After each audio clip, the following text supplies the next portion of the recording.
Мен бере турган суроом жогорку соттун төрайымына бул сот арачылар жөнүндө мыйзам жылып атат. Мен бунун аткарылышында көп себептер бар, түшүнүктүү. Сизден суранычым, эгерде ушул мыйзам 21-22 жылы ишке кирип калса, Кыргыз мамлекетинде иштеп кетеби? Кандай жемишин берет? Кириш үчүн канча каражат талап кылынат? Кыскача айтып койсоңуз.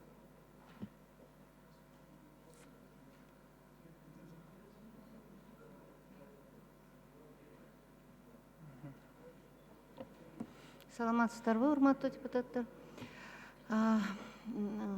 Курманкул Токтуралыевич, биз болжол менен эсептеп атканда эмдиги жылга, 20-жылга бул сыйакыга, анан жол киреге, жатаканасына 16 миллион көрсөтүлгөн болчу. Бирок биз билбейбиз, калган каражатты өкмөт санаш керек. Тизме түзүп, анан аларды окутуу боюнча канча жарандар өздөрү ошол сот арачылар менен ишке катышууга макулдугун берип же өтүнүч келтирерин практика эле көрсөтпөсө, азыр алдын ала айтыш кыйын. Алдын ала дагы божомолдошуңуздар керек, макул, ага убакыт бар. Бирок мен дагы бир маселени тактайын дедим эле. Сот системасында азыр сөздөр жүрүп атат. Жогорку соттун демилгеси менен соттордун жардамчыларын, помощниктерди жоюу боюнча. Бул эмне максат? Эмне максатта мындай кадамга барып атасыздар? Кимдин идеясы?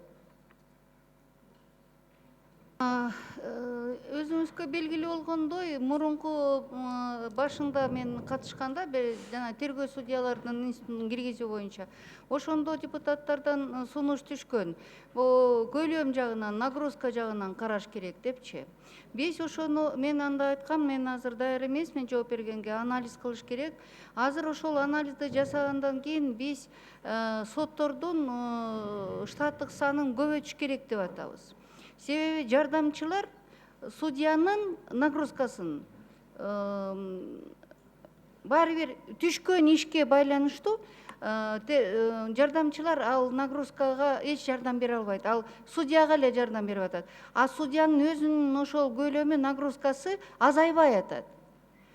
Ошондуктан биз андан көрө мына президент дагы айтты, ал жөнүндө макулдашылды. Биз мыйзам долбоорду даярдап атабыз. Судьялардын санын көбөйтүш керек.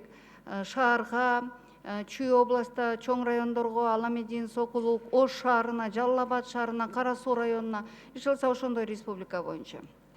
Анан жардамчыларды дагы карап көрсөк, бизде жанагы таптакыр нагрузкасы жок соттор бар да, Сүлүктүү, Лелек деп атабыз, Акталаат, Башы.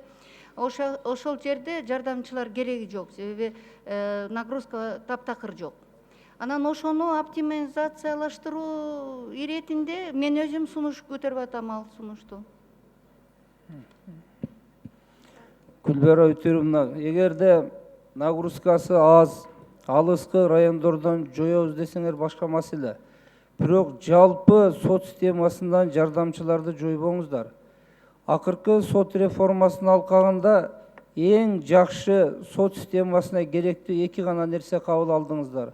Бул биринчиси 2007-8 жылы кирген сотторго жардамчылар, экинчиси мына приставтар. Бул бар нерсени бузуп талкалабашыңыздар керек. Анткени сиз айткандай нагрузканы, соттордун санын көбөйтүүгө мен макулмун, көбөйүш керек. Бүгүн 7-8ден иш карап атса, ал мыйзамды окубайт, ал судья. Физикалык мүмкүнчүлүгү да жок. Трафарет түрүндө кабыл алып атат. А помощниктер ушул нагрузканы азайтып берет. Албетте, кээ бир соттор бар эмес, өзү жазбайт. Бирок ал негиз эмес. Өзү жазбаган судья да мотивировканы өзү карайт. Ал жанагындай фабуласын, анын өмүр баянын жазып отурбай, мыйзамды окуган пайдараак деп ойлойм да. Ошондуктан буга терең көңүл буруңуздар. Бар нерсе Кошумча 10 секунд. Бар нерсени бузуп коюш оңой, ордуна келтириш кыйын. Рахмат. Анан жазылбаптыр, бир 10 секунд берип коюңуз да, экинчи жазылган окуубуз бар да. секунд, 10 секунд, анан азыр жазылам деген депутаттар да болуп атат, аппарат таблону берсеңиздер. Айда Камчыбековна, азыр экинчи, үчүнчү окууда карайбыз дедик. Биз бул мыйзамды кабыл алабыз, эч ким каршы эмес. Бирок экинчи, үчүнчү окууда мыйзам бузулуп калат. Ушуну ойлонуп карап койсоңуз рахмат. Бул стенограмма үчүн.